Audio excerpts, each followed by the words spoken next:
C'est le 17e jour de nos 40 jours de prière. Aujourd'hui, nous prions pour le sujet dans le domaine professionnel ou bien dans les études, dans sa dimension spirituelle. Nous voulons voir en quoi cela sert pour Dieu. Alléluia. J'espère que vous aurez le temps dans cette soirée de vous recueillir et de prier pour ce sujet important. Et le programme continue. Nous rendons grâce à Dieu pour la technologie et pour tous ceux qui nous suivent dans d'autres lieux qu'ici. Et même à Casablanca, on se connecte en ligne. Le lundi, le jeudi et le vendredi, nous rendons grâce à Dieu pour cela. C'est Dieu qui a créé Internet. Il avait créé depuis le commencement pour l'usage que nous en faisons aujourd'hui. Amen. C'est à nous. Internet, ça a été créé pour nous. Mon titre dans ce culte, c'est « 7 verbes à conjuguer avec sagesse et abondance ». 7 verbes, le chiffre 7, 5, 6, 7. 7 verbes à conjuguer avec sagesse et abondance. Mon titre, c'est quoi?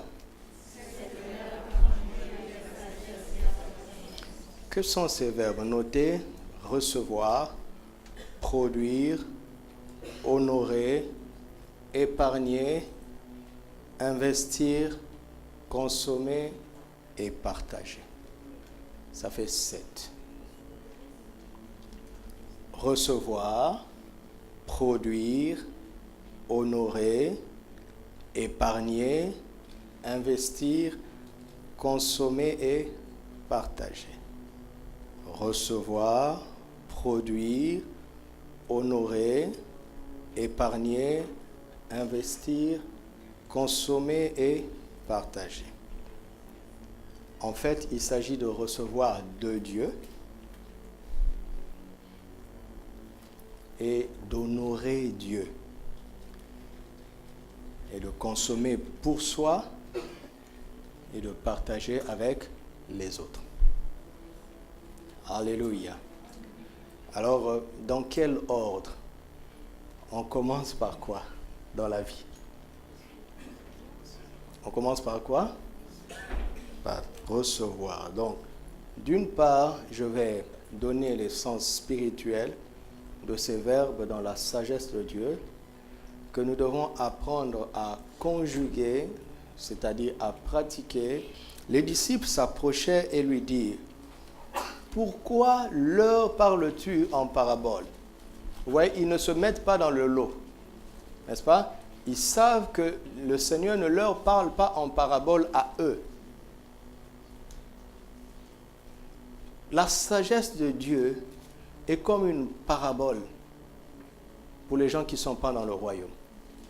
C'est des choses qui les dépassent et qui ne comprennent pas. Jésus leur répondit: parce qu'il vous a été donné de connaître les mystères du royaume et que cela ne leur a pas été donné.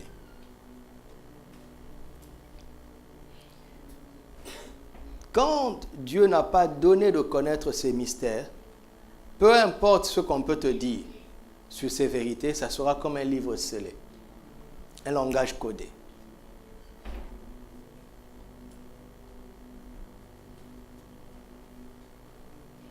Et à cause de cela, il ne peut pas parler directement, il ne peut pas parler ouvertement. Mais en ce qui nous concerne, il nous parle ouvertement. Et il explique clairement les choses. Parce que c'est... Pourquoi? On va voir. Regardez le verset 12 d'abord. Car on donnera à celui qui a, et il sera dans l'abondance. Ok.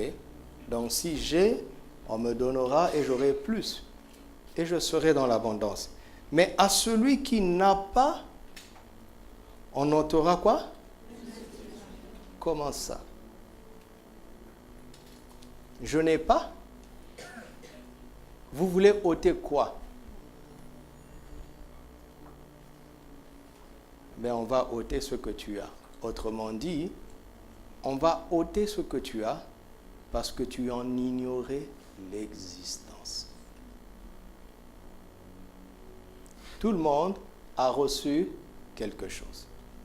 Et quand le Seigneur vient, il regarde d'abord si nous reconnaissons que nous avons reçu quelque chose. Deuxièmement, si nous en faisons bon usage, alors il va nous donner davantage.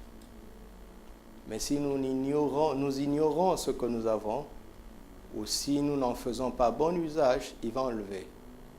J'en veux pour preuve dans la parabole des talents, celui qui avait reçu un seul talent qui n'avait pas fructifié, on lui a arraché ça, n'est-ce pas? Et on lui a donné à celui qui avait fructifié le plus. Donc, il s'agit d'abord de reconnaître qu'on a, et ensuite d'en faire bon usage. Parce que nous avons tous reçu quelque chose. Mais comment on arrive dans ce moment de la vie où on sait qu'on a? Tout commence par entendre. Quand il dit que tu l'as, dis Amen, je l'ai. Tout commence par entendre. Pourquoi? Parce que ce que Dieu nous donne, il nous le donne spirituellement. Et il faut la foi pour reconnaître qu'on a. Ce n'est pas avec les yeux, n'est-ce pas? Béni soit Dieu, le Père de notre Seigneur Jésus-Christ, qui nous a bénis de toutes sortes de bénédictions spirituelles dans les lieux célestes en Christ. C'est par la foi. Alléluia. C'est par la foi. Donc, le Seigneur amorce le message en parlant du verbe entendre. Il dit que celui qui a des oreilles entende. Entende. Paul va compléter plus tard dans Romains 10, 17, il dit, or la foi vient de ce qu'on... Et ce qu'on entend vient de la parole de Christ. Donc quand Christ nous parle, il sollicite notre entendement spirituel afin que nous ayons la foi. Parce que il faut la foi pour reconnaître qu'on a quelque chose. Il faut la foi. Alléluia. Il faut la foi. Dieu notre Père est esprit, n'est-ce pas? Et nous, ses enfants, nous sommes quoi? Des esprits. La Bible dit qu'il est le Père des esprits. Hébreux 12, 9 à 10. Et donc le dépôt qu'il a mis en nous est un dépôt spirituel. C'est pour cela que Paul conseille son fils Timothée en lui disant « Combat le bon combat de la foi ». Il dit à Timothée « J'ai combattu le bon combat, j'ai achevé ma course. Désormais, une couronne de justice m'est réservée. Cette couronne, le Seigneur me la donnera, non pas seulement à moi, mais à tous ceux qui auront aimé son avènement. » Et il termine en s'exclamant « Ô Timothée, garde le bon dépôt. » Il y a un dépôt dans l'esprit de chacun. Il dit, garde ça, ne perds pas ça. C'est l'équipement, c'est le carburant qui t'a donné pour la route. C'est l'équipement qui t'a donné pour les combats de la vie. N'a-t-il pas dit, mon juste à moi vivra comment? Par la foi. Donc s'il n'a pas la foi, il périra. Alléluia. Très important. Alors, regardez quelque chose qui est intéressant. Romains chapitre 10. Pour nous aider un peu à comprendre mieux le monde de la foi, qui est en fait le don, le dépôt que Papa nous a donné afin que nous puissions vivre. 9, 10. Il dit, si tu confesses de ta bouche le Seigneur Jésus, et si tu crois où? Dans ton cœur que Dieu l'a ressuscité des morts, tu seras sauvé. Et il insiste, car c'est en croyant de quoi? Du cœur qu'on parvient à la justice. Il est en train de dire que pour croire, d'accord, on a besoin du cœur. Ok? Alléluia. Pour voir, on a besoin des yeux, n'est-ce pas? Pour sentir le goût, on a besoin de la langue. Pour sentir l'odeur, on a besoin du nez. Pour croire, on a besoin du cœur. Pour comprendre, on a besoin du cerveau. N'est-ce pas? Mais pour croire, on a besoin du cœur. Il dit c'est en croyant du cœur. Donc, quand il dit « Or, la foi vient de ce qu'on entend », quand Christ nous parle, il ne vise pas notre tête. Il ne vise pas nos 5 sens. Vous entendez? Des réalités spirituelles. Les yeux ne peuvent pas le voir. Il ne vise pas nos 5 sens. Il vise notre cœur. Vous comprenez? Regardez. Romains 10, 17 dit, la foi vient. N'est-ce pas? La foi vient. Et d'autre part, il dit, on croit du cœur. Où est-ce que ça veut dire? La foi vient. Donc, si je t'apporte quelque chose, tu dois savoir le recevoir. Donc, il dit que celui qui a des oreilles entende. Donc, quand il parle, en fait, au-delà des mots et des sons et des versets bibliques et des prédications et des enseignements, tout ça, ce sont des supports. Le temps que je suis en train de passer maintenant est un support qui nous apporte, qui nous propose quoi? La foi. Donc, la foi vient. N'est-ce pas? Donc, quand on te dit, voici la foi, comment je fais pour recevoir? Il dit, c'est en croyant du cœur. C'est le cœur qui reçoit. Ce qui est extraordinaire dans ce que Paul dit dans Romains 10, la foi vient, c'est le mot pistis. Et en croyant du cœur, c'est le mot pistéo. C'est-à-dire, pistis, c'est un nom. Et pistéo, c'est la conjugaison de ça. C'est-à-dire, la foi et croire. Croire, c'est pratiquer la foi. Vous comprenez? La foi, elle est là. La foi, elle est là. Mais la foi devient opérationnelle pour toi et moi quand nous la croyons. La foi est en dehors de nous. Elle vient. Vous entendez? Elle vient. Alors moi, je dois savoir croire pour pratiquer cette foi. Par exemple, si je te donne, tu as besoin du pain. Ok? Je ne suis pas un boulanger, je n'ai pas de boulangerie, et je suis assis là, je n'ai pas de pain. Ok? Non, tu peux pas. Est-ce que dans le naturel, tu vas dire que je suis inutile? Non. Mais j'ai quelque chose que je peux te donner. Si je te donne 2 dirhams, qui n'est pas du pain. Vous comprenez? Qu'est-ce qu'il te reste à faire? C'est de pratiquer ces 2 dirhams chez l'épicier. Vous comprenez? Donc, tu ne peux pas me dire que je n'ai pas de pain à te donner. Si j'ai la monnaie, donc j'ai du pain. Mais j'ai du pain sous une forme de pièce. Voilà ce qui est extraordinaire. Et donc Dieu dit, mon juste vivra par la foi. Dans tous les défis de la vie, Dieu est en train de me dire, tu as besoin de réussir à l'école, la foi. Tu as besoin de trouver du travail, la foi. Tu as besoin de guérison, la foi. Tu as besoin d'argent, la foi. Tu as besoin de maison, la foi. Dieu regarde le monde qu'il a créé et dans le domaine de l'esprit, il a quelque chose qui répond à tous les besoins de la vie. Et cette chose, il appelle la foi. D'accord? Maintenant, admettons que la foi, c'est 2 dirhams. Mais tu ne vas pas manger 2 dirhams. Tu ne vas pas les manger. Quand il y a l'Aïd, par exemple, ici, et que toutes les épiceries sont fermées, mais tu peux mourir de faim avec l'argent. N'est-ce pas? C'est pour ça que les chrétiens meurent avec la foi. Parce que la foi, c'est pour Dieu. Ta part à toi, c'est de croire. C'est-à-dire de convertir la foi en ce dont tu as besoin. Et ça se fait avec le cœur. Donc c'est le cœur qui est le logiciel de conversion de la foi au fait de croire. Donc je dois savoir croire avec mon cœur. Vous entendez? Je dois savoir croire avec mon cœur. Regardez Hébreux chapitre 4, qui est extraordinaire. Hébreux chapitre 4, versets 1 à 2. Il dit, craignons donc, tandis que la promesse d'entrer dans son repos subsiste encore, qu'aucun de vous ne paraisse être venu trop tard. Pourquoi? Car cette bonne nouvelle nous a été annoncée aussi bien qu'à eux.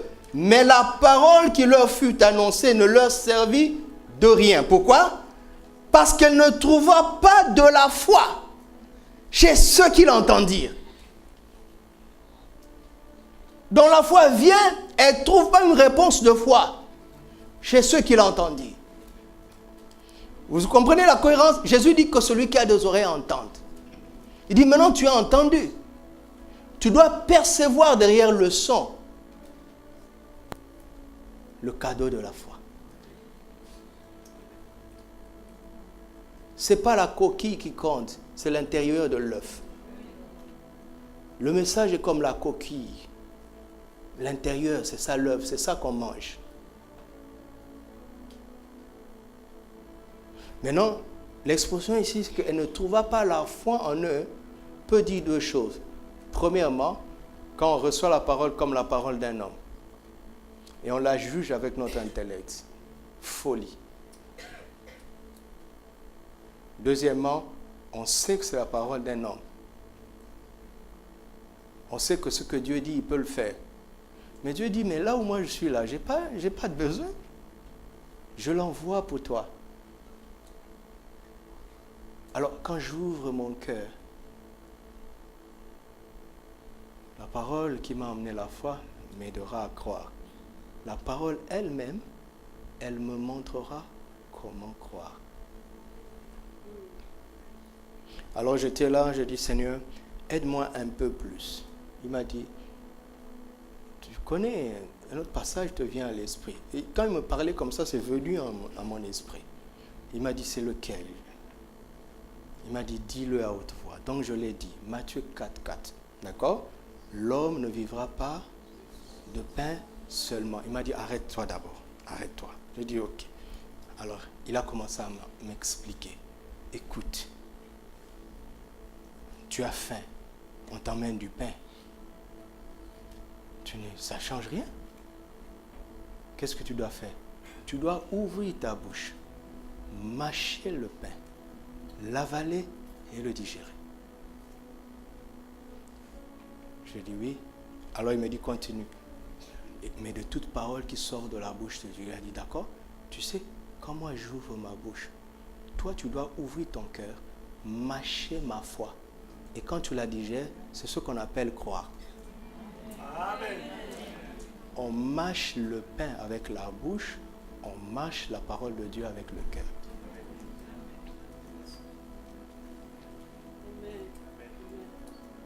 Mais tout ça là, ne fonctionne pas quand on ne reçoit pas. Parce que la foi vient, n'est-ce pas? Et il faut la recevoir. Alléluia. Donc vous avez saisi ça? Donc, je vous ai introduit dans le monde de la foi. Tous les verbes que nous allons conjuguer dans la suite ne sont pas à conjuguer avec notre cerveau, mais ce sont des verbes à conjuguer avec notre cœur. Vous avez entendu? Vous avez entendu? Alors, mais tout commence par recevoir. Jean chapitre 3, versets 27 à 28. 27 à 28. Jean répondit, un homme ne peut recevoir que ce qui lui a été donné du ciel. Vous-même m'êtes témoin que j'ai dit, je ne suis pas le Christ, mais j'ai été envoyé devant lui. Vous avez entendu ce que cet homme dit? Il dit, un homme ne peut recevoir que. Il n'est pas en train de dire que la plupart des choses que nous avons reçues viennent du ciel. Que, ne peut que. Il n'y aura personne qui se tiendra devant Dieu un jour et l'accuser de n'avoir rien reçu. Matthieu 13, 12. À celui qui a, on donnera, il sera dans l'abondance, et à celui qui n'a pas, on notera même ce qu'il a. D'accord? Deuxièmement, personne ne pourra dire à Dieu, écoute, ce que j'ai fait là, ça vient de moi-même. Personne. Vous voyez les deux extrêmes? Personne ne peut prétendre n'avoir rien reçu de Dieu, donc du ciel. Et personne ne peut prétendre. On ne parle pas de chrétien, on dit un homme. Hein. Vous entendez? Chassez la mentalité religieuse. On dit un homme. Hier à la prière, hier à la plénière, hier, quand Pasteur Arlette a lu ce passage, et la phrase qu'elle a dit, ça m'a secoué. Un jour, toutes les nations se tiendront devant le trône. On ne dira pas les Arabes et les autres. On ne dira pas les riches et les pauvres. On ne dira pas les rois et les moindres. Vous vous rendez compte, ce jour-là, Dieu nous démontrera que ce que nous sommes, ce que nous avons, nous a été donné du ciel. Et il nous demandera des comptes. Personne ne pourra dire à Dieu, tu sais, je le suis devenu par moi-même. Personne. On parle d'un homme, n'est-ce pas? On ne parle pas de croyant. Ouvrez un peu votre esprit. Celui qui ne croit pas en Jésus, qui est devenu quelqu'un et qui fait n'importe quoi avec ce qu'il a, arrêtez de penser qu'il a le droit parce qu'il n'a pas l'Esprit de Dieu en lui. Non, non, non. Non, parce que même là où il est, ce qu'il a, c'est parce que ça lui a été donné du ciel.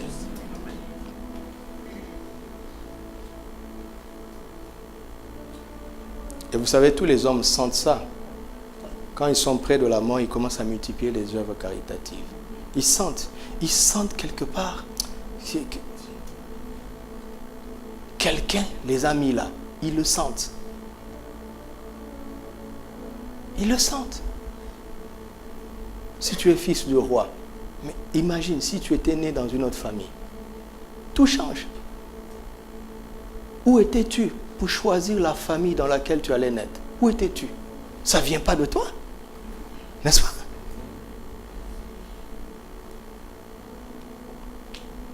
Tout ce que nous avons reçu vient du ciel. Il y a des explications naturelles. Oui, j'avais étudié comme ça, j'avais réussi à tel examen, Hé, mes amis, même l'intelligence pour réussir est venue du ciel.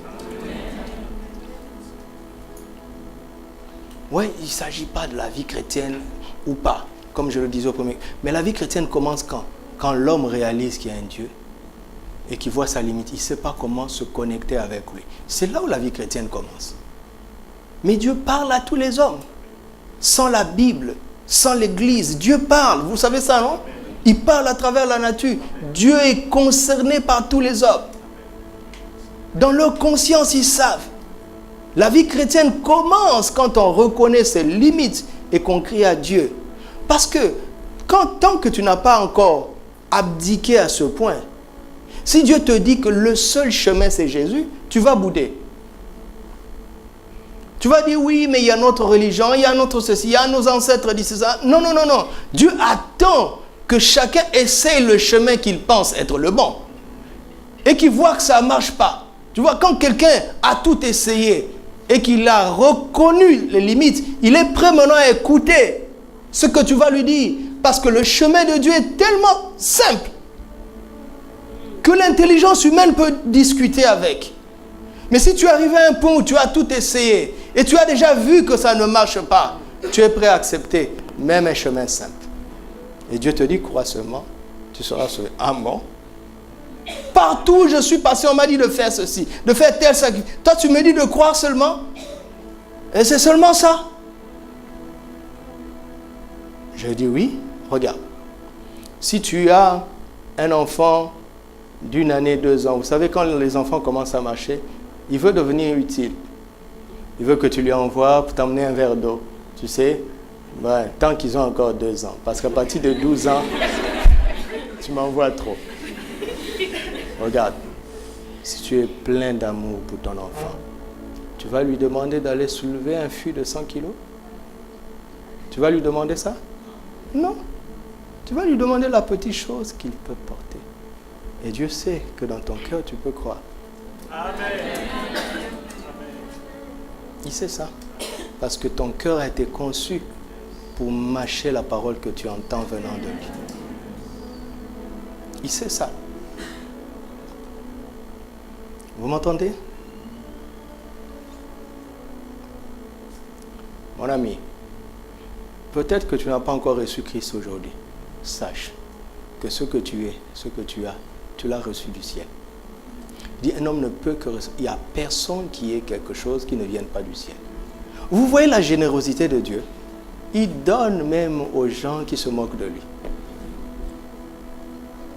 Dieu est tellement bon et il est généreux. Alléluia. Alors, maintenant que nous avons reconnu ça, nous sommes d'accord maintenant? Nous sommes d'accord? Matthieu 5, 3, le Seigneur dit, heureux les pauvres en esprit, car le royaume des cieux est à eux. Littéralement, il veut dire, heureux ceux qui se reconnaissent pauvres en esprit, qui reconnaissent leurs limitations, leur incapacité spirituelle, alors les provisions du royaume vont se mettre à leur disposition. Ça veut dire qu'il y a quelque chose dans le cœur de l'homme, un mal profond qui l'empêche de recevoir de Dieu. C'est l'orgueil, le sentiment qu'on est capable. Vous entendez? C'est pour ça que parfois Dieu nous guérit sur le terrain de l'échec. Je parle au plus que vainqueur. Comment se fait-il qu'un plus que vainqueur échoue à un examen? Il échoue à un concours. Il postule, on ne le prend pas. Parfois Dieu est amené à utiliser la méthode de l'échec pour briser l'orgueil.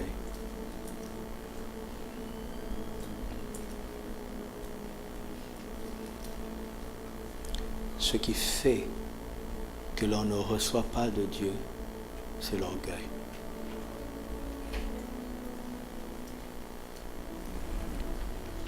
Voulez-vous que je vous montre comment Dieu regarde l'humanité? Vous voulez que je vous montre? 2 Corinthiens 9. 2 Corinthiens 9 nous montre le regard de Dieu sur toute l'humanité.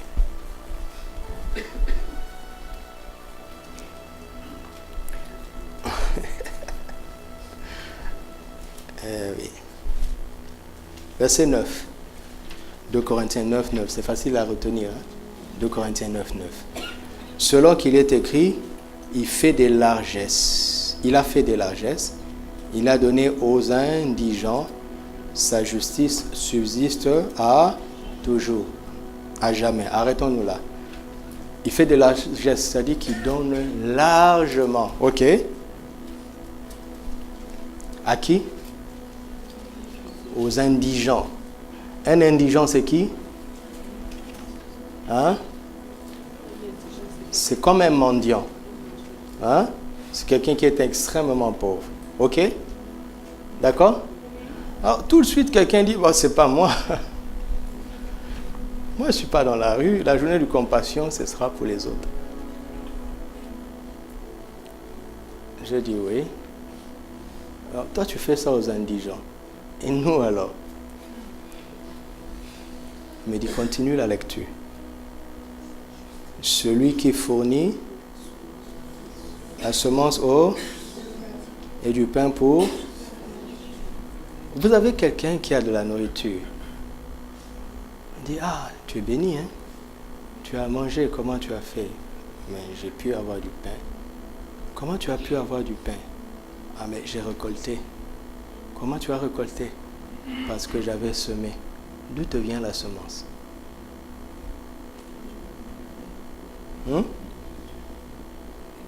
D'où te vient la semence? Oh non, mais je l'ai acheté à Marjane. Ah bon? Et les gens de Marjane, où est-ce qu'ils ont trouvé? Ils ont développé dans le laboratoire. Et les gens de laboratoire? Il a fallu qu'il y ait une première guerre. Cela veut dire au commencement, Dieu a regardé tous les hommes comme les indigents. Il dit, bon, faisons leur cadeau de l'oxygène. Faisons leur cadeau de la pluie. Nous sommes tous des mendiants en réalité. Si tu te définis à partir du fruit de ton travail, tu t'es trompé. Vous voyez, c'est pour ça que le premier verbe, ce n'est pas produire. C'est recevoir. C'est clair? Devant Dieu, nous sommes des indigents. Parfois, Dieu a de l'humour. Vous savez, Dieu donne des leçons. Il utilise un ange pour donner une leçon à l'apôtre Pierre. L'apôtre Pierre est en prison. Il est lié, enchaîné et enfermé dans une prison qui a plusieurs portes. Et il est là. Et l'église, les enfants de Dieu, l'église est en train d'intercéder. Ils n'ont pas de pouvoir. Voilà la puissance de la prière. Ils ne savent pas quoi faire, n'est-ce pas? Pour délivrer Pierre. Alors qu'est-ce qu'ils font? Ils prient. C'est-à-dire ils reconnaissent leur incapacité et crient à Dieu. Comme ce que je suis en train de faire. Je dis, Seigneur, je reconnais notre incapacité de rester dans cet endroit qui est trop petit. Sors-nous d'ici. Vous savez ce que Dieu fait? Il envoie un ange. L'ange entre. Les gardes n'entendent rien. L'ange n'est pas limité par ceux qui limitent l'apôtre. Et qu'est-ce que l'ange fait? Il sort avec Pierre, sans que Pierre ne devienne un ange. Pierre, dans la chair, a traversé les portes et les murs. C'est ce qui arrive quand tu reconnais, tu vois, tu reconnais tes limites et que tu cries à Dieu. Vous savez quoi? Vous voulez que je vous dise quelque chose? Où est le miracle dans cette affaire? Le miracle, ce n'est pas que l'ange entre. Mais quand il sort, l'ange, il dit, donc tu arrives à faire ça? Avec la chair. Pierre le regarde et dit, tu me connais? Je suis un fils de Dieu. Toi, tu es un serviteur. Parce que pour un ange, ce n'est pas un miracle. Dieu donne une leçon à un ange. L'ange ne peut pas se frapper la poitrine, c'est moi qui ai des pieds. Tu as des pieds? Si on te met dans la chair, tu vas pouvoir faire ça?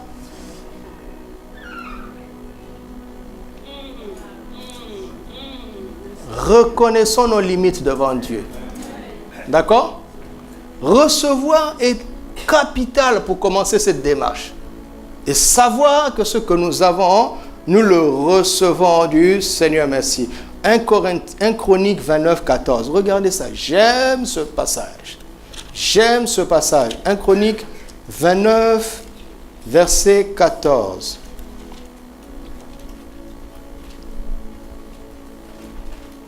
Commençons au verset 13. Maintenant, ô notre Dieu, nous te louons et nous célébrons ton nom glorieux. Pourquoi? Car qui suis-je et qui est mon peuple pour que nous puissions te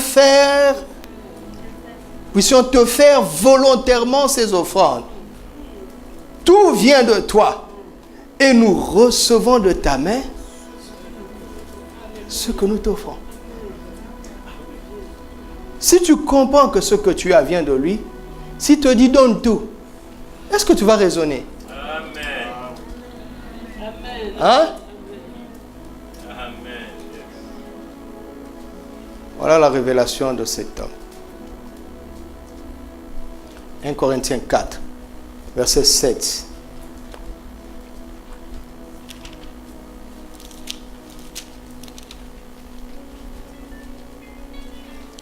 Car, qui est-ce qui te distingue? Qu'as-tu que tu n'aies reçu? Réponds-moi. Et si tu l'as reçu, pourquoi te glorifies-tu comme si tu ne l'avais pas reçu? Vous comprenez pourquoi Jean-Baptiste n'avait aucun problème à dire il faut qu'il croisse et que je diminue.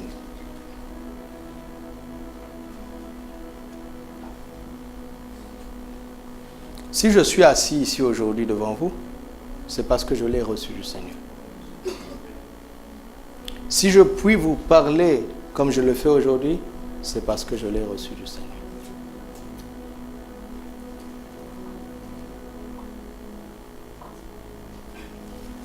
Tout nous vient de lui. Alléluia. Et dans la vie, non seulement qu'il faut reconnaître que nous avons reçu, Mais nous devons apprendre à continuer à recevoir. Et à recevoir abondamment. Et de plus en plus abondamment. Car Jean 1,16 dit, et nous avons reçu de sa plénitude, et grâce pour grâce. Quand Dieu te donne une grâce, c'est la preuve qu'il en a une autre à te donner. Et quand tu as reçu la deuxième, c'est la preuve qu'il en a une troisième. Et nous devons toujours recevoir. Je vous l'ai déjà dit, je ne prépare plus les prédications. Je passe mon temps à méditer les Écritures. Et quand je suis en situation maintenant d'apporter la parole, je demande au Seigneur, quel est le message que tu as pour ton peuple? Je ne cherche pas un thème et puis à bosser dur. Non, non, non, non. Non. Non. Je reste dans sa présence jusqu'à ce que le message vienne. Et ça vient tout seul. Mais en attendant, vous voyez, quand je vous ai dit, par exemple, quand le Seigneur m'a dit, oui, mais tu as compris quel est le passage qui vient en toi. Si je ne connaissais pas Matthieu 4,4, il ne me dirait pas que le cœur mâche la parole comme la bouche mâche le pain.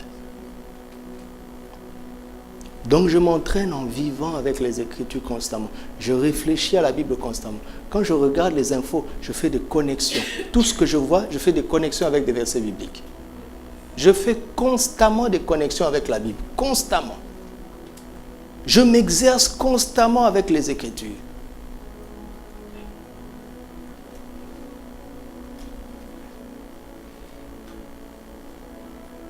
Donc, quand vous vous réveillez le matin, mon ami, quand tu te réveilles le matin, rends grâce à Dieu. Parce qu'il t'a fait cadeau d'un nouveau jour. Ne cours pas. Cherche à recevoir un nouveau cadeau, une nouvelle grâce. C'est ce qui nous fait régner dans cette vie. Romains 5, 17. Ceux qui reçoivent abondamment le don de sa justice et sa grâce régneront dans cette vie. Et vous savez, pour recevoir de plus en plus, il faut être de plus en plus humble. Refuse de devenir un expert un jour. Vous savez, avec le temps, on maîtrise des choses. Mais le jour où tu arrives au point où tu maîtrises, le flot de grâce s'arrête. Tu dois dépendre de ton expertise. Mais quand tu considères, certes, je reconnais que j'ai appris des choses. Mais quand je réalise que ce qui me reste à savoir est plus important que ce que je sais déjà, je reste encore humble. Je m'ouvre pour recevoir davantage. Et c'est comme ça que l'on progresse et atteindre la réalité du règne dans cette vie. Régner n'est pas difficile. Il suffit d'être humble et de plus en plus humble. Car Dieu fait grâce aux humbles. Il résiste aux orgueilleux. Vous vous rendez compte si Dieu te résiste? Tu vas aller où? Il y a beaucoup de prières où on chasse le diable, alors que c'est Dieu lui-même qui nous résiste. Même Paul, ça lui est arrivé. À partir de Actes 16, il voulait tellement évangéliser. Jésus ne le lui permit pas. L'Esprit de Jésus ne le lui permit pas. Il n'y a pas une prière pour enlever cet obstacle. Il n'y en a pas.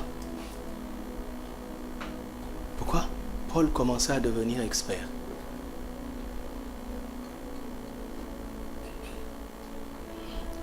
Et Dieu a confondu Paul. C'est l'église la plus pauvre qui a soutenu son ministère le plus. Vous savez, j'étais dans une conférence et Dieu a envoyé une parole spéciale pour moi. Donc ça m'a mis un peu au jour devant tout le monde. Je ferme rapidement cette parenthèse. Et il y a le plus ancien parmi les pasteurs. Tout le monde le saluait avec révérence. Parce qu'il est le plus âgé. Et même l'hôte de la conférence a lui-même dit, j'étais encore un gamin quand ce pasteur prêchait l'évangile. Oh, c'est un honneur pour moi de l'écouter. Donc nous tous, nous reconnaissions le patriarche. Mais quand Dieu m'a exposé de cette façon, à la fin, le patriarche m'a appelé. Il m'a dit, tu es dans quel hôtel? Je lui ai dit, je viendrai te voir. J'ai dit, qui suis-je pour que le patriarche vienne me voir? Si je connaissais la ville, j'allais lui dire, reste là-bas. C'est à moi de venir à toi. Mais bon, je ne pouvais pas bouger. Le patriarche est venu le soir au dîner. On s'assoit. Il m'appelle, on s'assoit. Il me demande, donc tu sers au Maroc? J'ai dit oui. Et comment ça se passe? J'ai raconté. J'étais en situation de confiance. Et le patriarche me dit, tu sais, voici ce que tu dois faire. Comme tu as une expérience avec les Arabes, fais en sorte d'implanter une église en Arabie Saoudite et à Dubaï, parce que là-bas, il y a plus d'argent.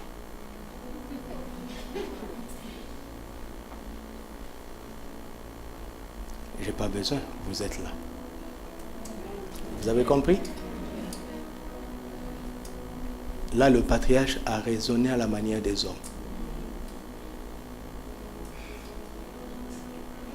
Pourquoi?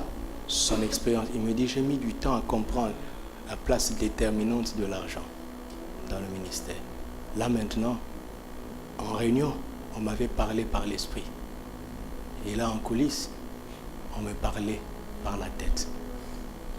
Ne vous en faites pas. Je sais reconnaître la voix de l'esprit, tout en gardant le respect envers le patriarche. Vous connaissez l'histoire du vieux prophète et du jeune prophète dans les Écritures? Quelqu'un connaît ça? Le vieux prophète est allé dire au jeune prophète le contraire de ce que Dieu lui avait dit. Le jeune prophète a écouté le vieux prophète et il est mort. Et on dit, oh, le vieux prophète était jaloux, il voulait perdre. Non, l'esprit a des voix qu'on ne comprend pas. Le Saint-Esprit a utilisé le patriarche pour m'éprouver. Vous entendez? Le patriarche n'était pas motivé par l'intention de m'induire en erreur. Mais c'est précisément le Saint-Esprit qui voulait me tester pour voir si j'avais cru en ce qu'il m'avait dit en réunion. Attention à devenir un expert. Ce que Dieu nous donne, c'est quoi? La grâce. La grâce, ça veut dire quoi? Ça veut dire qu'il n'y a vraiment aucun mérite. Et vous voulez que je vous dise la vérité? Quand on dit que la grâce, c'est quelque chose qu'on ne mérite pas, hein, c'est la moitié de la vérité. L'autre moitié de la vérité, c'est quelque chose qu'on ne nous aurait jamais donné. Vous comprenez? Comment je vais expliquer ça? Par exemple, si tu as trouvé du travail, par la grâce de Dieu, tu vas dire, j'ai trouvé un travail que je ne mérite pas, n'est-ce pas? Parce que plusieurs avaient postulé, je n'étais pas le meilleur, mais on m'a pris, oui. Non, la grâce est beaucoup plus que ça. C'est-à-dire, tu as échoué au concours, tu es le dernier sur la liste, tu comprends? Mais c'est toi qu'on choisit. Voilà, c'est ça ce que tu ne mérites pas. Ça va jusque là-bas. Pourquoi? Pour que tu sois humble toute ta vie.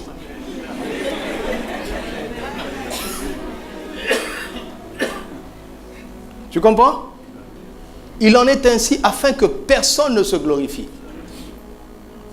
Dieu a voulu qu'on commence de cette façon pour qu'on soit humble toute notre vie.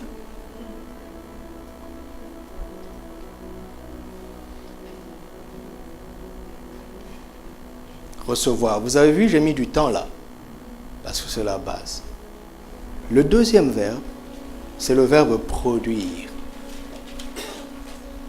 Ou bien fructifier, multiplier ce que l'on a reçu. Alléluia. Alléluia. Genèse 1,26 commence par Dieu dit, créons l'homme à notre image, selon notre ressemblance qui domine. Et puis Dieu lui a dit, sois fécond, multiplie et remplis la terre. Alléluia. Sois fécond, ça veut vraiment dire sois fécond. Ça veut dire aie des enfants. Ok? Ok? D'accord. Et ça, c'est la vérité. Ok? C'est la vérité.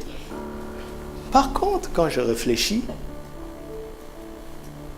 les gens qui dominent font moins d'enfants que ceux qui sont dominés. Non?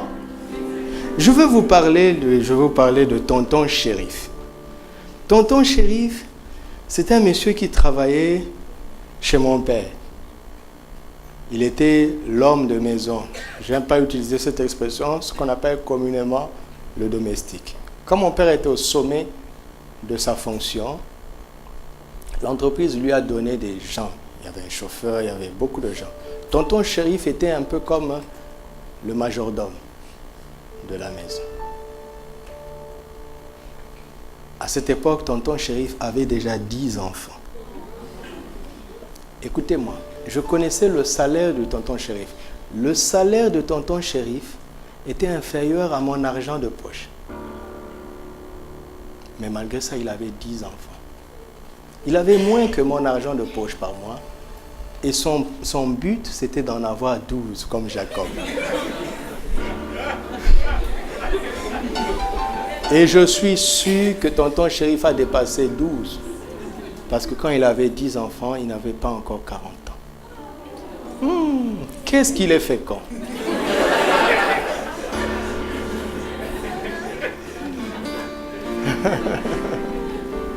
Mais écoute. C'est le meilleur moyen de s'appauvrir.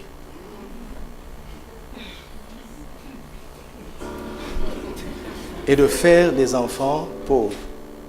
Et une lignée pauvre. C'est le meilleur moyen. Avec le peu d'argent qu'il avait, est-ce que les enfants iraient à l'école? Non. Une telle personne ne peut pas dominer. Donc être fécond passe par la fécondité naturelle, mais vous comprenez la Bible. La fécondité naturelle est juste un support pour une réalité spirituelle. Dieu dit à Abraham, je bénirai toutes les nations par celui qui naîtra de toi. Mais il ne parlait pas d'Isaac. Il parlait de Jésus. Il dit à David, il ne manquera pas de successeur sur ton trône. Il ne parlait pas de Salomon. Il parlait de Jésus. Donc être fécond là, c'est une capacité spirituelle que Dieu te donne d'être fructueux, productif. Alléluia. Pourquoi? Parce que c'est le moyen pour dominer. Plus tu produis, plus tu as de l'autorité pour dominer sur les circonstances. On est d'accord là-dessus? Donc produire est très important. Sauf que tu ne peux pas être fécond si Dieu ne t'en donne pas la capacité. C'est pour ça que ça coïncide bien avec le sujet de prière d'aujourd'hui. Dans ce que tu fais, réalise déjà que ça vient de Dieu. N'est-ce pas? Et ne commets pas l'erreur d'étudier pour tes ambitions personnelles. Ne commets pas l'erreur d'utiliser ton travail ou bien le fruit de ton travail pour ce que tu veux. Car cela vient de Dieu et cela t'a été donné pour un but. Amen. Alléluia. Vous avez compris? Donc produire est le deuxième verbe à conjuguer. C'est-à-dire fructifier ce qu'on a reçu. Et plus on reçoit, plus on fructifie, et ainsi de suite, et ainsi de suite, et ainsi de suite. 2 Thessaloniciens chapitre 3, versets 6 à 15.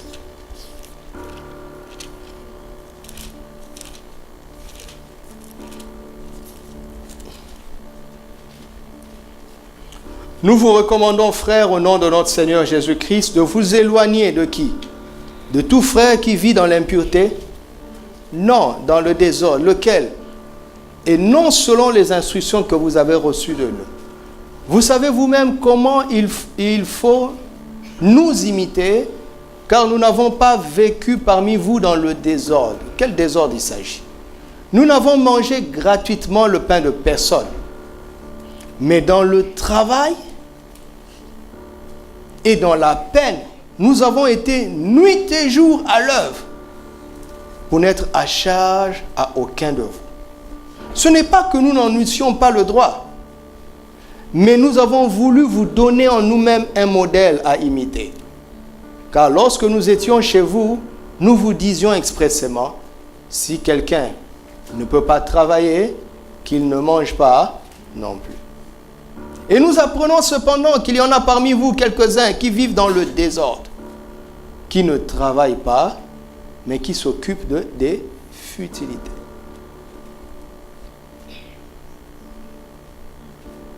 Nous invitons ces gens-là et nous les exhortons par le Seigneur, Jésus-Christ, à manger leur propre pain en travaillant paisiblement.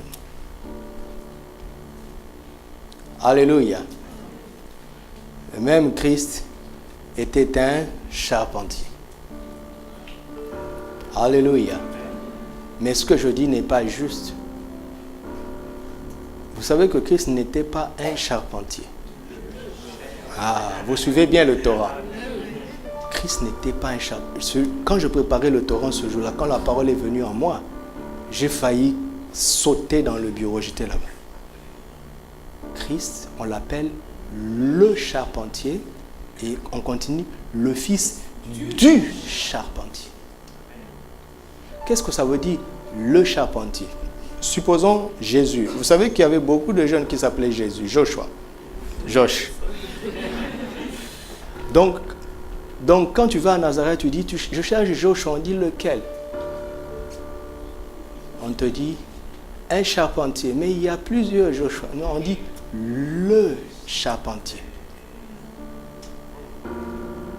Il était la référence parmi les charpentiers. C'est ça, le charpentier. Et il était comme ça, pourquoi?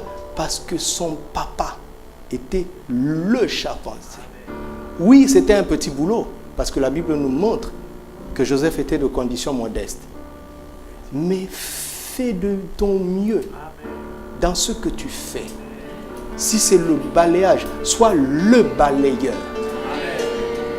Tu m'entends? Si c'est la cordonnerie, sois le cordonnier.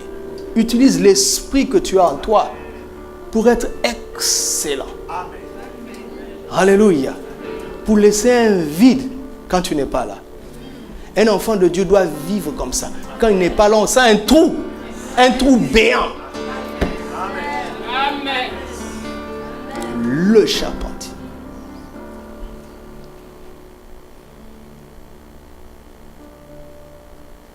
Et Dieu amène une grâce supérieure à ceux qui travaillent et qui travaillent avec excellence. Si tu vois un homme habile dans son ouvrage, certaines versions disent il se tient parmi les rois. D'autres disent il se tiendra parmi les rois. Je préfère la deuxième.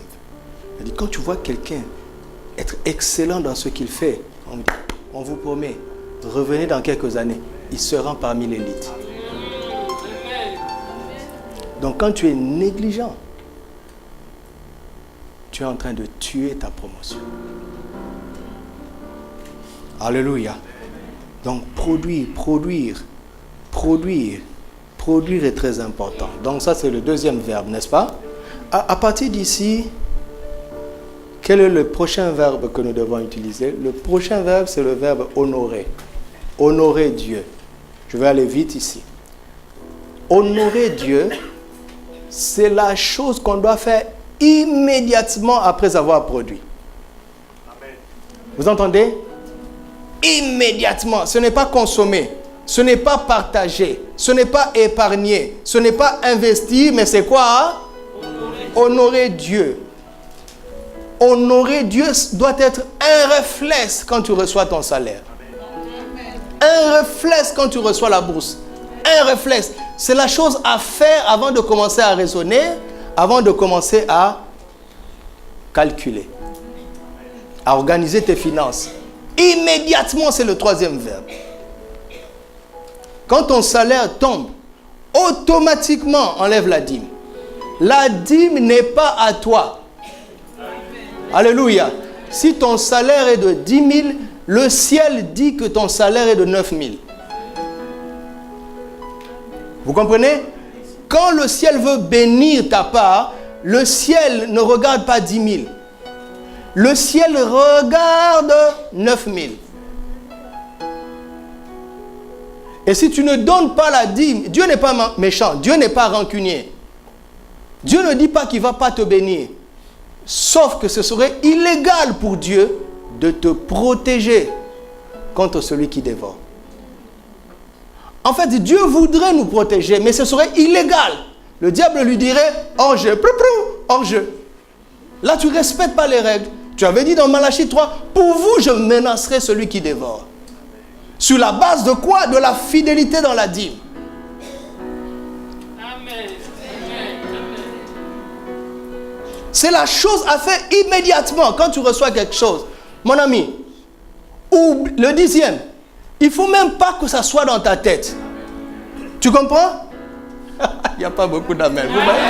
Ah ouais, c'est trop tard, je vous ai déjà... J'ai détecté déjà, c'est trop tard. Bon, il y a la grâce, il y a la grâce.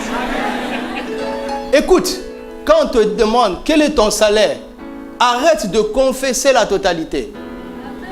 Ne parle plus ce langage-là. Le 10e n'est pas à toi. Vous comprenez la subtilité? Parce qu'il faut prophétiser avant d'avoir la vision. Si tu prophétises que tu as 10 000, tu n'as pas parlé la parole de Dieu. Et la vision pour étendre ce que tu as sera fermée. Mes amis, je répète, la dîme n'est pas à toi, elle n'est pas à moi. Même les pasteurs donnent leur dîme. Et la dîme ne revient pas au pasteur. Vous entendez? La dîme ne revient pas au pasteur. Nous ne prenons pas la dîme. La dîme est au Seigneur. La première fois que nous avons, il y a des années, nous avons décidé d'envoyer notre dîme à Papa Karambiri. Il a refusé. Il a dit non. La dîme est au Seigneur. Alors que moi, dans mon background, on m'avait dit qu'il y a des pasteurs et des pasteurs. Donc les pasteurs peuvent donner leur dîme aux pasteurs. Heureusement que je suis tombé sur un bon papa. Il a dit la dîme n'est pas au Seigneur. Il a refusé. Donc nous avons décidé d'envoyer notre dîme au CIE. Pasteur Arlette et moi, nous envoyons notre dîme au CIE. Maintenant, lui, il est notre papa. On doit l'honorer. Donc, il n'y a pas de déplacement de ressources. Blanchiment d'argent. Quand tu prends la dîme pour donner au pasteur, c'est du blanchiment d'argent.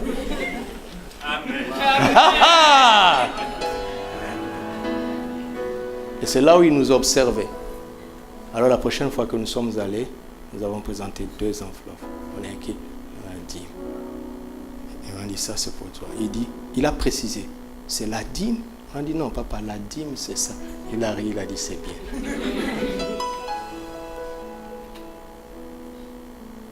Immédiatement après, ce que tu dois faire c'est d'honorer Dieu.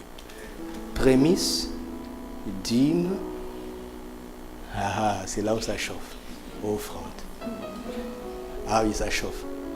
Je connais un pasteur qui disait un jour, lui ce qu'il fait, c'est qu'il prend sa dîme, il compte le nombre de dimanches, il le divise par 4. Non. Blanchiment d'argent encore. Pourquoi? Parce que le pasteur est obligé de mettre... Non, moi je ne suis pas obligé, j'ai préparé. Si je n'ai pas et que je ne donne pas, honte à Dieu, je dis, tu vois, ton serviteur n'a pas à donner. Non, je ne donne pas pour que vous voyez. Ah non, non, non. Jésus a dit quand tu donnes que la main gauche ne se sache pas. Alors, ce pasteur-là disait, vous voyez, en tant que pasteur, comme il faut donner un modèle, et que comme les pasteurs sont pauvres, mais comme ils doivent payer leur dîme, je dis, ah, c'est pour ça que tu restes pauvre. Immédiatement après, ah, là, ça chauffe maintenant. Recevoir, vous étiez content.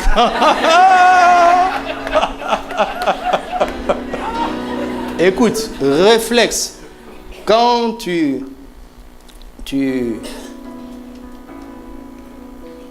ça me dit de dire quelque chose. J'aime pas beaucoup, mais il me dit, je vais le dire, d'accord.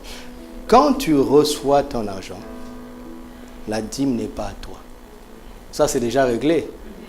Maintenant, on ne vient pas à la maison du Seigneur les mains vides. Amen. Paul le dit dans 2 Corinthiens 9, le premier jour de la semaine, chacun met déjà de côté ce qu'il va donner. On n'improvise pas, comme je dis souvent. Quand le panier des offrandes, et puis tu mets ta main et tu commences à trier. Et la main va aller vers le plus gros billet. Et puis tu sens ça. Quelle honte! On prépare à la maison. On planifie sur le mois. voici ce que je voulais vous dire. Vous savez, je prêche 3 fois par dimanche, en règle générale. En premier culte, deuxième culte. Et puis à Kouribga, tous les mercredis. Avant, on ne faisait pas des offrandes. Maintenant, encore, on fait les offrandes. Donc, ça chauffe encore sur moi. Ça fait déjà 4 réunions la semaine. Et parfois, je vais à Safi. Et là-bas, on fait les offrandes. Je les ai encouragés pour eux-mêmes et pour les besoins. Voilà. Et il m'arrive parfois de prêcher 6 jours sur 7. 6 fois en une semaine. C'est ma discipline. Je ne peux pas aller à une réunion sans offrande. Amen. Oui. Donc là, déjà, ça ponctionne, c'est ça? Ça ne ponctionne pas.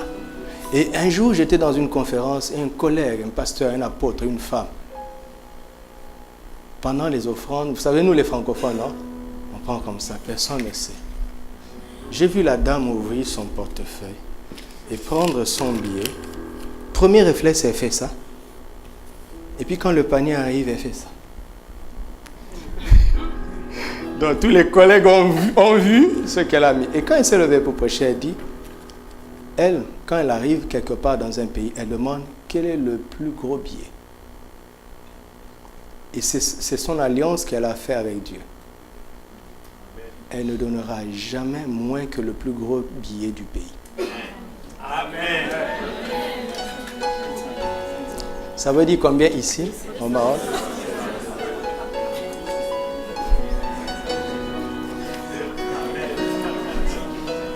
Là, quelqu'un est en train de dire, je ne l'ai pas. Qui t'a dit que tu ne l'as pas? Rejette cette mentalité. Qui t'a dit que tu ne l'as pas? C'est pour ça que finalement tu n'as pas.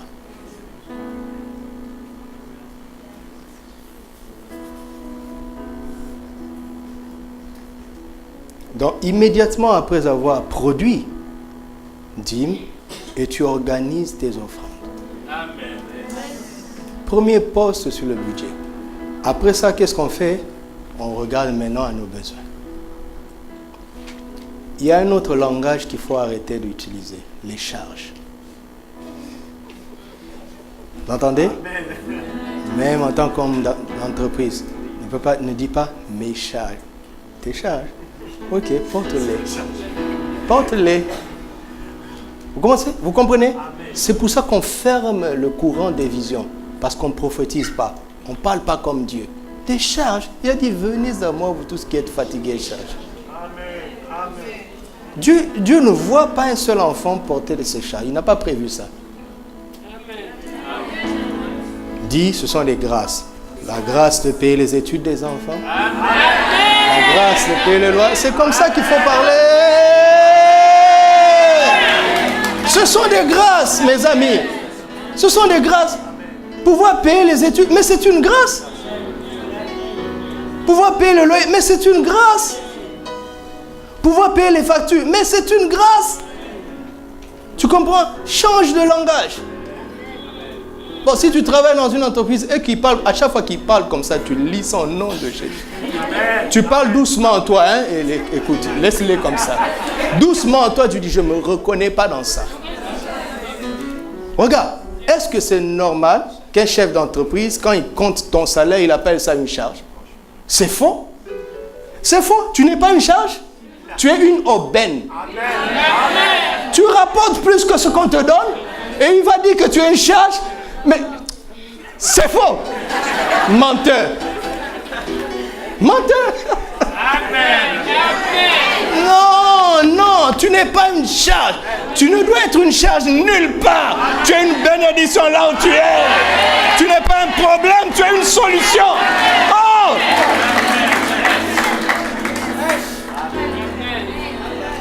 Quand tu es rempli de l'esprit, prophétise.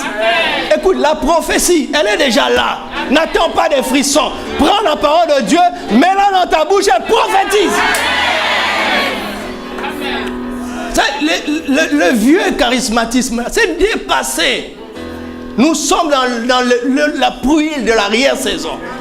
Je décide quand je dois prophétiser. Dis-moi, quand tu peux parler en langue quand tu veux, non? Non? Mais je peux commencer maintenant.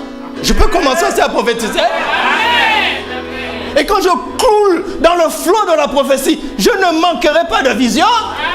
Et quand je suis dans une situation où j'ai la vision, advienne que pourra, que les temps difficiles viennent, ils vont sentir, Je ne suis pas une charge, je serai une charge nulle part. Je suis un fils de Dieu, je suis une bénédiction. Quand je passe quelque part, les gens sont bénis, les gens sont heureux. Alléluia.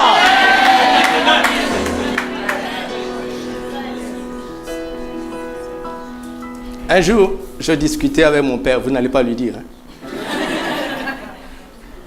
Il me disait, mais tu sais, tu ne m'as pas beaucoup aidé ce dernier temps. J'attendais cette fois. Je dis, papa, asseyons-nous. Avec tout le respect que je te dois. Compte tout ce que tu donnes à tous tes enfants par mois.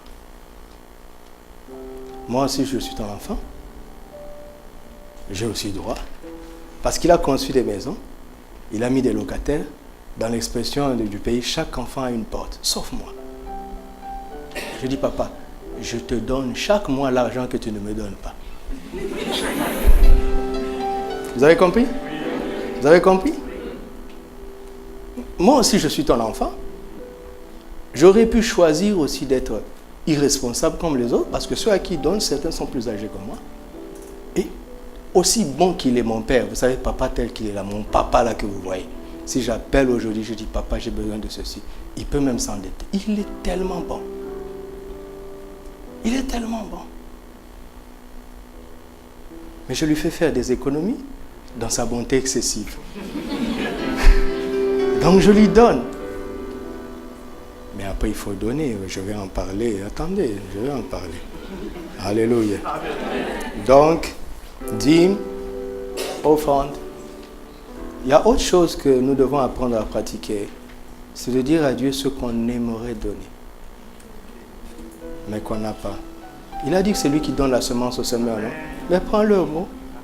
Mais attention, quand ça va venir, souviens-toi que c'était pour ça. Ah ouais.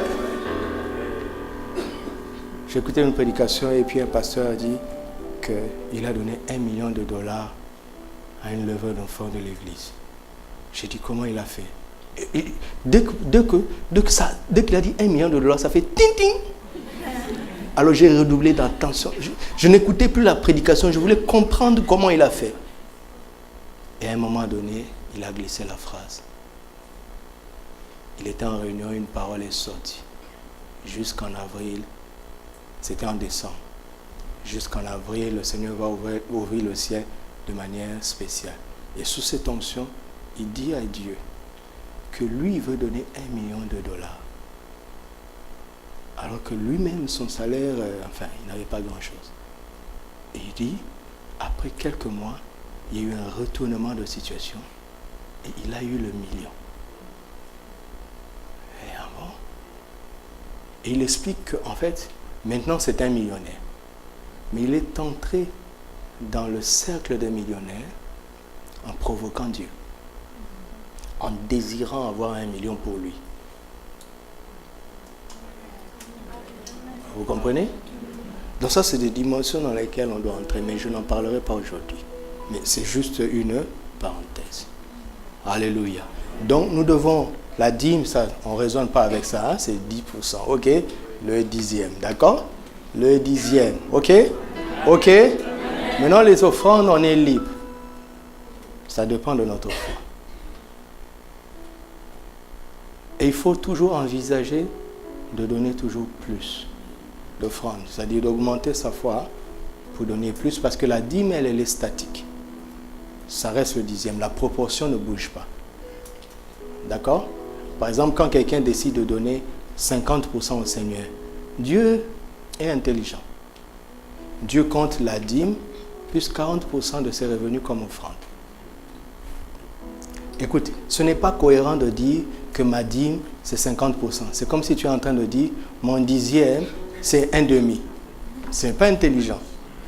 Vous comprenez? Dans le surplus, là, c'est l'offrande. Quelqu'un comme Colgate, lui donne 90%. Mais non, il donne la dîme plus 80% comme offrande. Dieu est comme ça. D'accord?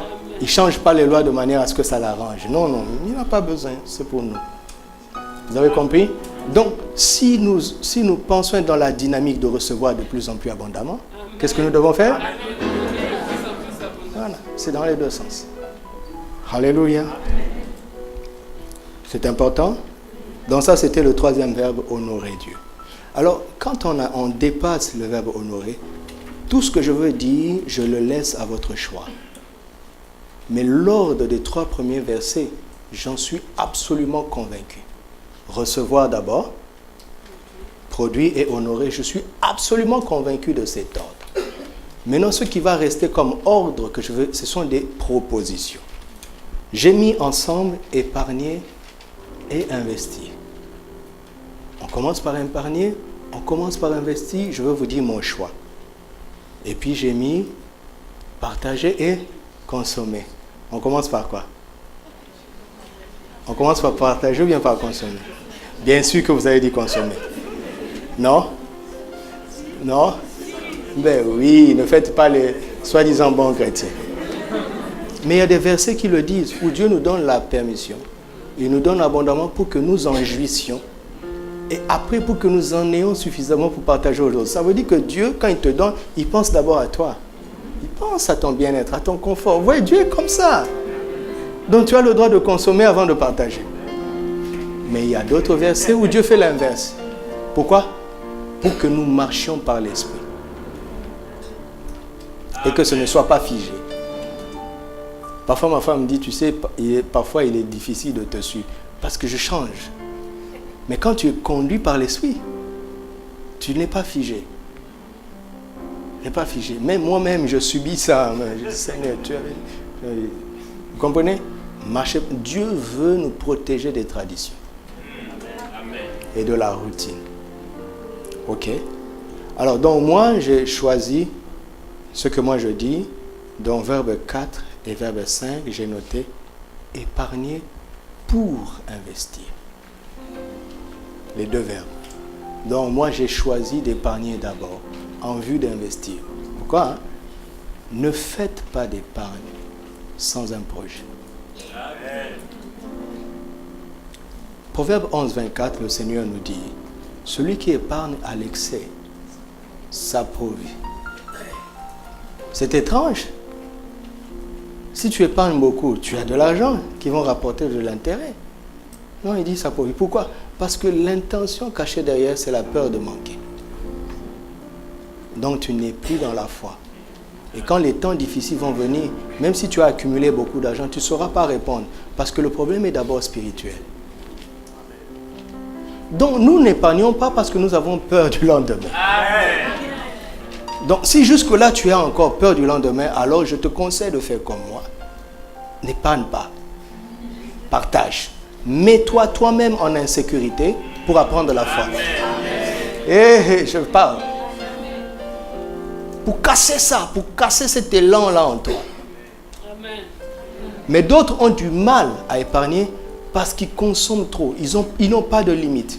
Vous savez, il y a des gens qui n'ont pas de limite dans leur confort. Vous savez, les désirs n'ont pas de limite. Quand tu n'as pas de quoi acheter une chemise, tu veux avoir la foi pour acheter une chemise. Quand tu as atteint ce niveau, tu ne veux plus acheter des chemises de la Médina. Donc tu commences à acheter des choses de luxe. Vous voyez? Donc le diable te poussera toujours à vivre au-dessus de tes moyens.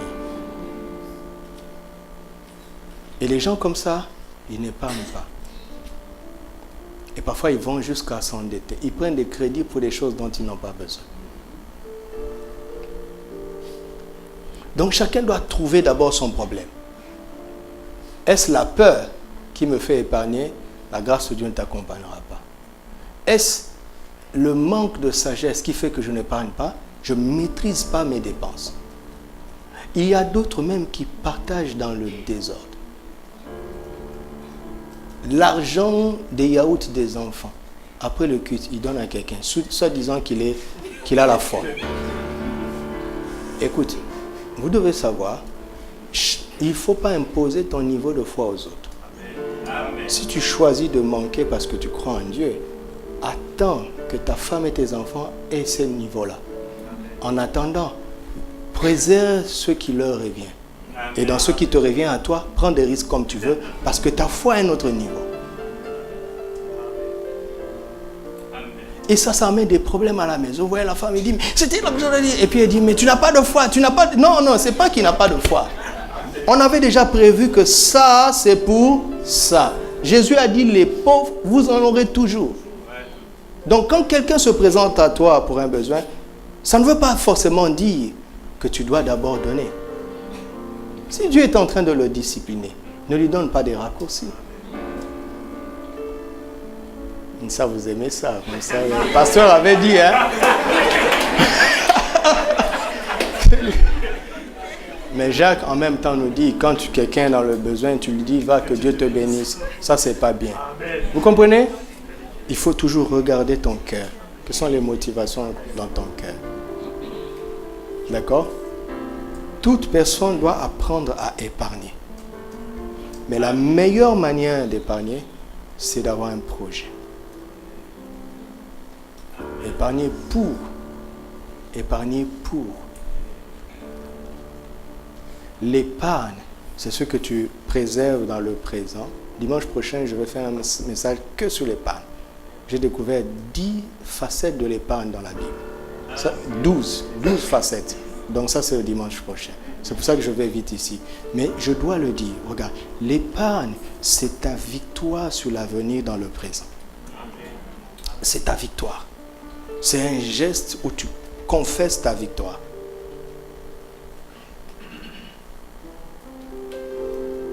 Maintenant, l'avenir est fait des années et des jours qui viennent, mais l'avenir est fait aussi de l'éternité.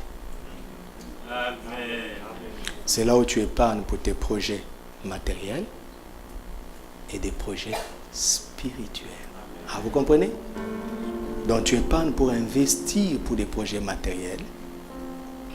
Par exemple, si tu veux acquérir un bien, tu commences à mettre de côté petit à petit. Un bien matériel. Même principe, c'est très simple. Si tu veux acquérir un bien spirituel, tu mets de côté petit à petit. Par exemple, tu peux commencer à épargner, pas pour créer une entreprise, mais créer un orphelinat.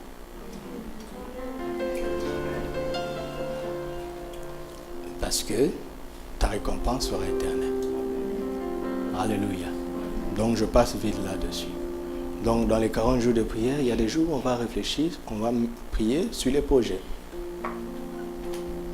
La Bible dit un peuple sans vision, sans révélation et sans frein. La vision, les projets de l'avenir sont là pour te mettre des limites. Quand tu as un projet, on ne peut plus te pousser dans les excès. On ne peut plus. Vous voyez, donc quand j'ai produit, qu'est-ce que je fais? J'honore Dieu. D'accord? Donc reprenons notre exemple de 10 000. Quelqu'un qui reçoit un salaire de 10 000 a produit combien? 9 000. 1000 est à lui. D'accord? Alors, 1000 est à Dieu, pardon. Admettons qu'il enlève, qu'il prévoit 2000 d'offrande, il lui reste 7000. D'accord? Maintenant, dans les 7000, ne commence pas par ce qu'on appelle les charges, les grâces. Non, regarde ta situation actuelle. Où est-ce que tu veux aller? Par exemple, je prends juste un exemple, ça va aérer, nous aider à comprendre. Tu es locataire, d'accord? Tu as reçu 10 000, 1000 est au Seigneur et tu as eu la foi pour donner 2000 d'offrande. Il te reste 7000, d'accord? Supposons que le loyer est de 3000, il te reste 4000. Le loyer, tu n'auras pas de choix, hein? Tu vas devoir le payer. Maintenant, dans les 4000, avant de consommer et de partager, dis-toi, si tu ne veux pas toujours être locataire, commence par te dire, qu'est-ce que je dois mettre de côté pour que dans les années qui viennent, je ne sois plus locataire. Avant même de consommer. Parce que si tu mets la consommation avant, tu vas rester dans ce cercle vicieux. Et quand ta situation n'évolue pas, à un moment donné, tu n'auras plus la foi pour plus d'offrandes. Tu vas commencer à diminuer l'offrande. L'hémorragie a commencé. Et le diable, sentant que tu as pris ce mauvais chemin, il va créer les situations pour qu'un jour tu touches à la dîme. Dès que tu as touché à la dîme, tu es livré. Vous comprenez la sagesse de Dieu? C'est pour ça que je prends du temps comme ça. D'accord? Fais un projet, mes amis. Il ne faut pas attendre d'avoir plus pour commencer à épargner. Il faut plutôt réduire tes dépenses pour commencer à épargner. Même si c'est 50 dirhams par mois, commence cet acte de foi. Ne vis pas sans épargne. Quelqu'un qui n'a pas d'épargne a signé sa défaite par rapport à l'avenir.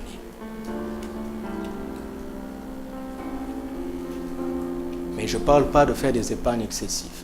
Je ne suis pas un économiste pour vous donner des pourcentages, non. Moi, je ne suis pas là-bas. D'accord? Ceux qui ont la science vont donner les informations. Maintenant, vous avez vu, j'ai produit, j'ai honoré Dieu, d'accord? J'ai un projet, donc j'ai une vision, j'ai mis de côté, ok? Maintenant, dans ce qu'il me reste, ok, j'organise ma vie pour que ça entre dedans. Si te reste 4 000 et que tu as un loyer de 3 000, tu es insensé. Amen. Tu comprends? N'aie pas honte de vivre dans un quartier reculé. N'aie pas honte de prendre le bus. Ne frime pas avec les petits taxis. Tu es insensé. Si tes enfants étudient dans une école marocaine où on les enseigne en arabe, c'est pas grave. Ne va pas te saigner en les mettant dans les écoles françaises. Non. Non. Mais parce que tu as une vision, tu as des projets, tu sais que vous ne resterez pas là-bas. Alors avec ce qui te reste, organise ta vie pour que tu aies ce qu'il faut pour tes besoins et pour que tu en aies toujours pour donner à quelqu'un. Et le résumé, c'est recevoir, produire, honorer Dieu, épargner pour investir, consommer et partager.